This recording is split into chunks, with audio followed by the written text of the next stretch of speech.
What's up, guys? How's it going?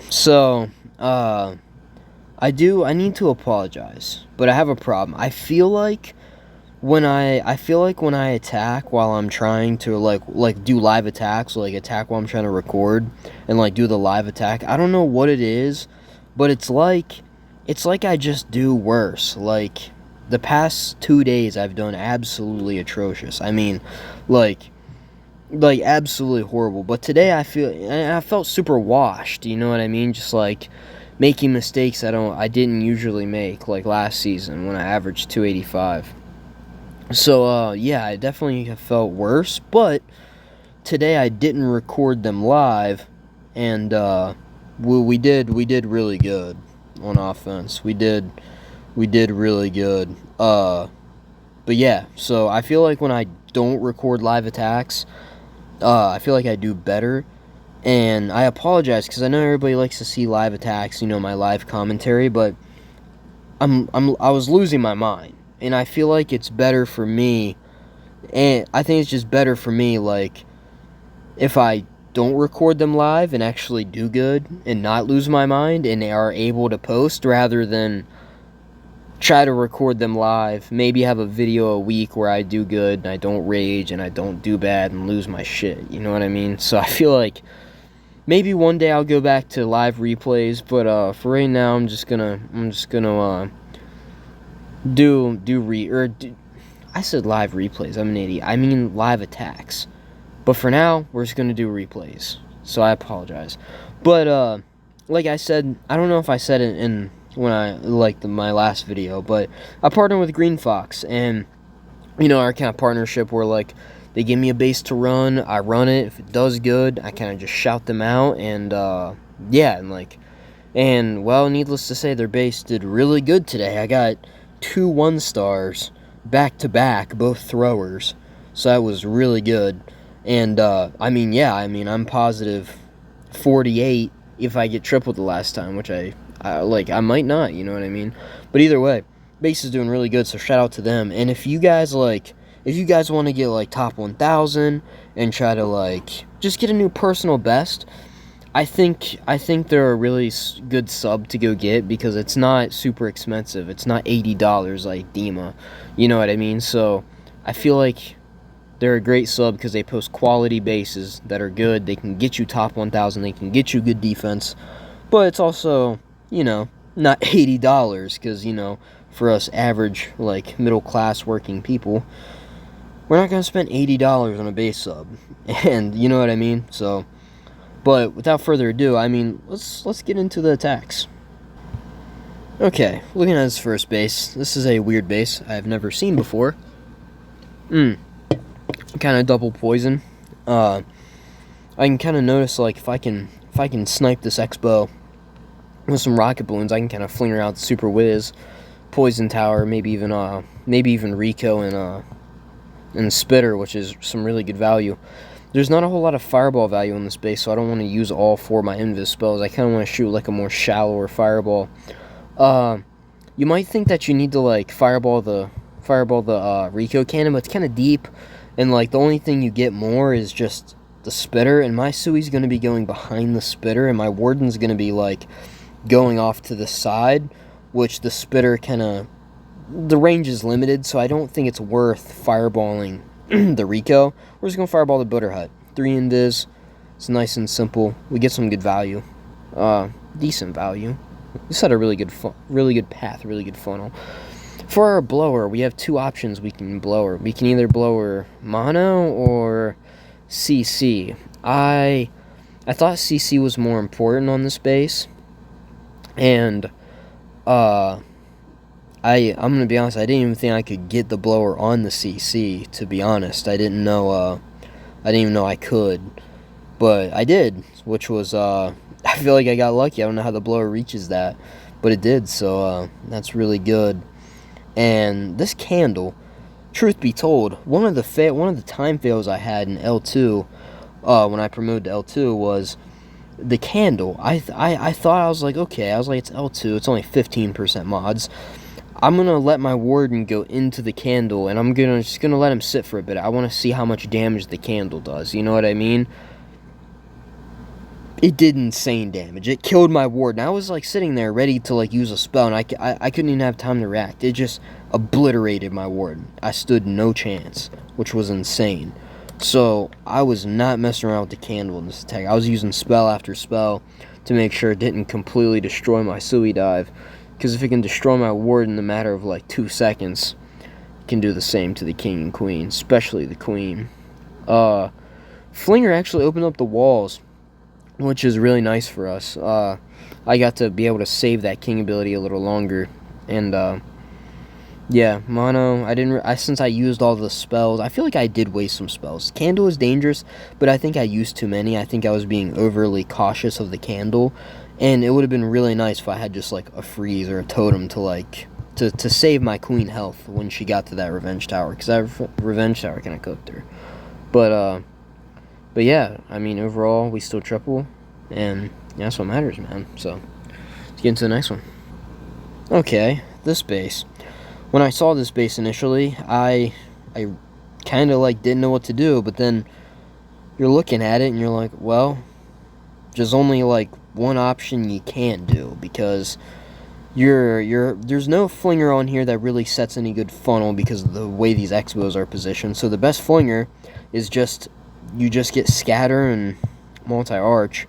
Looking at this, I really want to, it's very important to fireball the CC, so I'm like, well, I can easily just do a 3 invis fireball on the rage tower and then just recall him out really quickly and just place him at the top. I didn't think I could have tried to like maybe use a blower to get that rage tower out, but it's so dangerous. I thought it would just be better to just fireball that rather than try to fireball the revenge tower, you know what I mean? Or like the Super Wiz. Super Wiz gets really good value. You get mono, revenge, and spitter, but like getting your Sui through this town hall section is just kind of sketch, I won't lie to you. And there's not really good, like, I guess, I mean, you could get some decent pathing, but like I feel it's gonna take too much time, and I feel like that fireball, very quick, like no time wasted at all, gets a ton of value, and I feel like that's just better, especially when I can just easily blow her out the revenge tower. That's the scary part of this rage tower. Mono's not scary. We're going behind the spitter with our warden.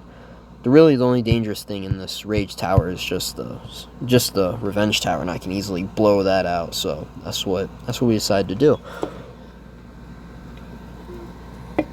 Like I said, flinger gets very limited value, but it's enough. And one thing I see people do, like, the CC is out. We fireballed the CC. There is 4 heroes at this town hall. You please, for the love of God, use your poison spell on the enemy heroes. Like, please, use the poison spell on them with all your headhunters, because all 4 of them are there. There's no need to use headhunters anywhere else. And I would rather see people and myself use headhunters for enemy heroes rather than cleanup. So that's why you have a bunch of minions.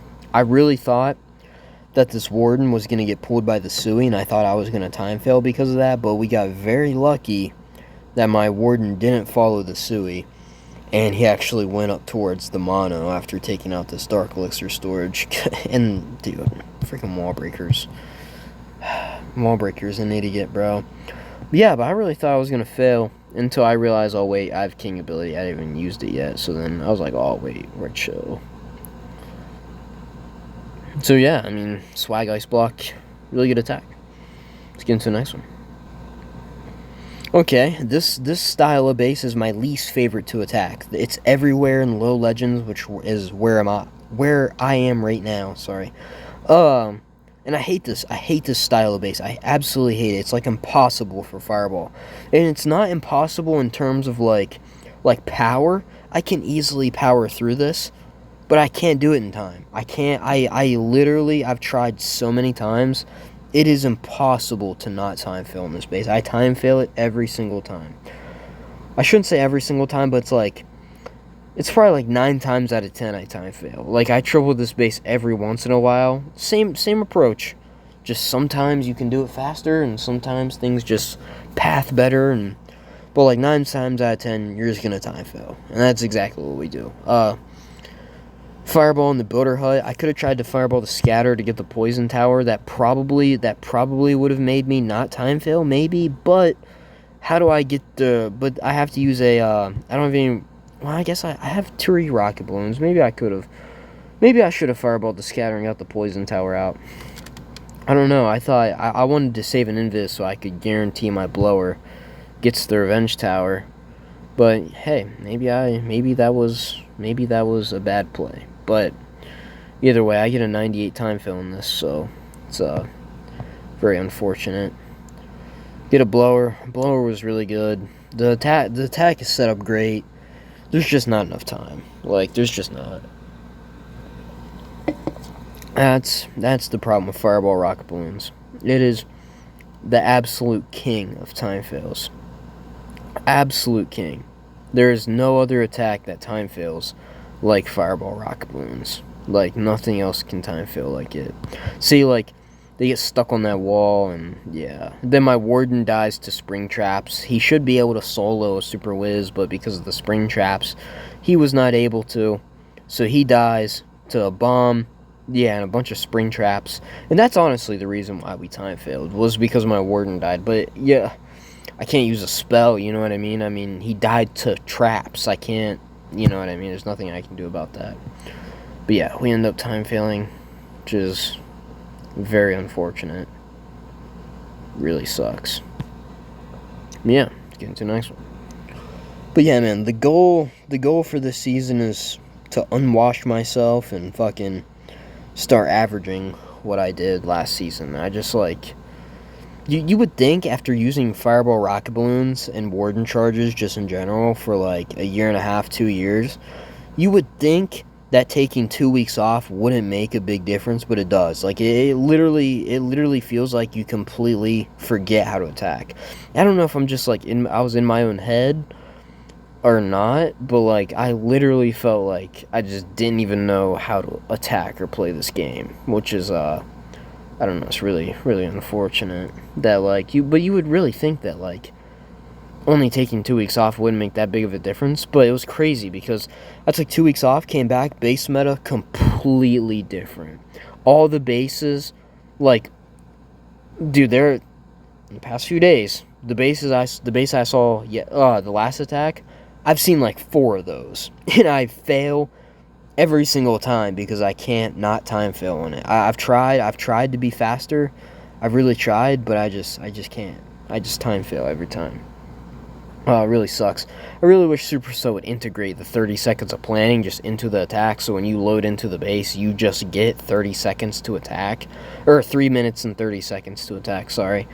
But I wish they did that, because a lot of times I don't use all 30 seconds to plan, and then I could just, like, maybe save myself an extra 10 seconds, you know what I mean, or something like that. I wish they would integrate that into the attack, so like when you load into a base, you just get 3 minutes, 30 seconds to attack. So if you want to spend 30 seconds using all of it planning, great, good for you. If you don't, if you want to maybe try to not time fail on bases that are like impossible to not time fail on, you can do that, but I know Supercell would never do that, which kind of sucks, but I really wish they would, and I think it's a great idea.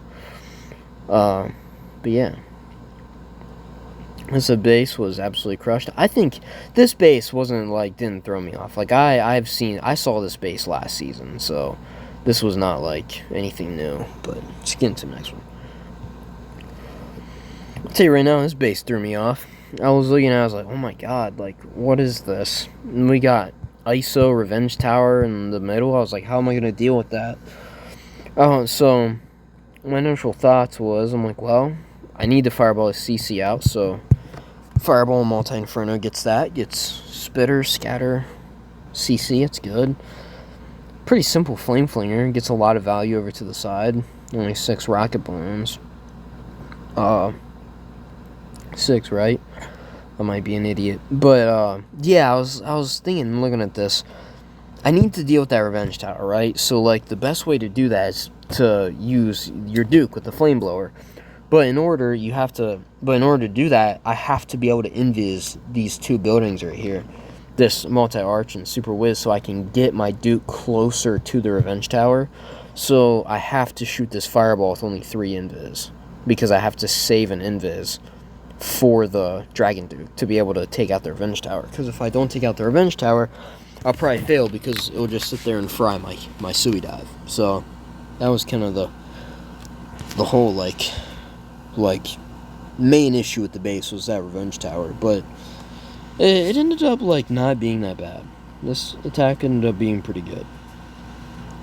I placed the Quakes on the 2 builder huts as well, just to make sure that, like, because sometimes your Dragon Duke gets pushed back by the logger, and then you need to, like, you need to wait a second. You don't want that builder hut to, like, repair the Revenge while you're just making sure your Dragon Duke's lined up. So that's why we place it and hit both Quakes, or hit both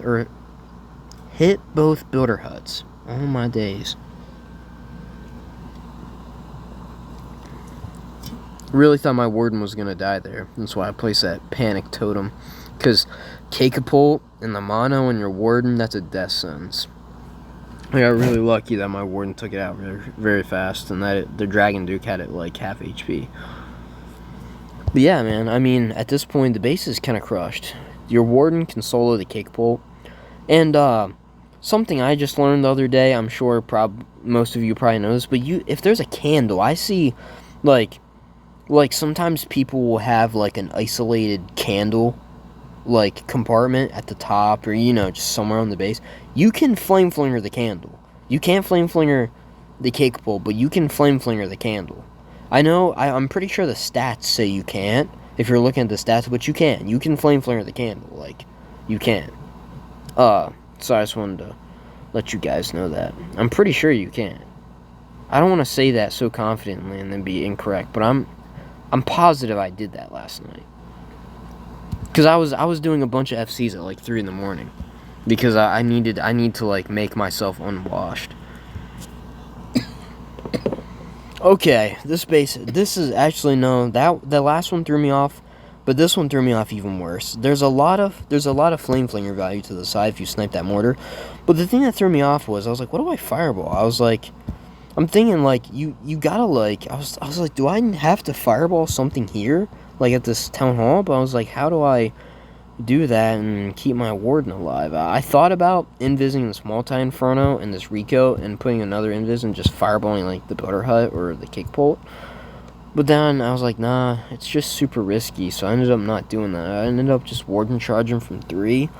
And I actually used an early... I rarely, like use my Duke before my fireball, but I used my Duke and Flameblower before I used my fireball, just to kind of like, the Duke kind of set up the fireball, because I wanted to get the fireball in the Super Wiz, but I needed to snipe this multi-archer tower, but in order to do that I would pull the CC, so I needed to take out the CC first. So that's why I used my Duke before my fireball to like kind of... Well, I had to use the Duke on the CC either way. Because, like... How do I explain it? Like, I already set my fireball target as a Super Wiz. You know what I mean? So I was like, well, I'm going to have to Flameblower the CC. It's the only thing I can Flameblower that's, like, good value, and I need the CC down. I can't just send my Sui into a Rage Tower and a Kakapult and a CC. So I had to do that. And so that's why I did that first, so then I could further set up the fireball. Because then the fireball is super easy. Should just be 2 invis. 2 invis, right? Yep, 2 invis. Dude, like at this point, like, if I had a baby dragon down right here, I can clear out all of this, which is what I do, but like, I know the percentage only says 53, but I pretty much have like 65% of the base down before I even start my Sui, because this is just free value for a baby dragon. We can just go ahead and count that as marked off. One thing I did was Ice Golem first to to freeze all the heroes. Poison Tower, another Ice Golem, all your freaking headhunters, even though they get eviscerated immediately. And obviously keep an eye on your Warden, because there's a mono and a Super Wiz on your Warden. It's GG for your Warden unless you use some spell support. But yeah, I mean, this base is crushed. Baby Dragon finds a Seeking Air Mine, which kind of sucks, but yeah, I mean, the base is done.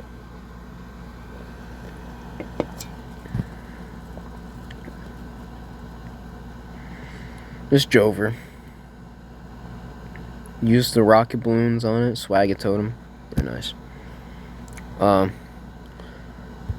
Last one wasn't a time fail, but it was a straight up fail. Now this base threw me off as well. Actually, dude, a lot of these bases threw me off today. There's a lot of flame flinger value if you snipe this X-Bow. I would have liked to fireball the scatter shot because I would get mono and Cakepult, but yeah, you would have to start your warden kind of down here, like at this pet house, which is not what I like to do. I like to start him in a corner, so we started him in a corner, and I was like, well, if he walks down towards the scatter, I'll fireball it, but he didn't. He ends up going up, so I just fireball the Rage Tower. It's really good value, nice funnel. And for the Flame Blower, looking at this, I'm like, well, dude, you have to get the CC out. You can't send your Sui Dive into a Logger, 2 Super Wiz, and the CC. They're just gonna get fried. They're gonna get stuck on Ice Golems for 27 decades, and then while the Logger just pounds on their backside and kills them all. You know what I mean? So you gotta get that CC out. And that's why I saved some invis. I probably only needed one invis spell to get this blower where I needed it, but I used the other one because I don't know what I was thinking, but yeah, that's what I do. It's kind of the plan. I was really worried about how my I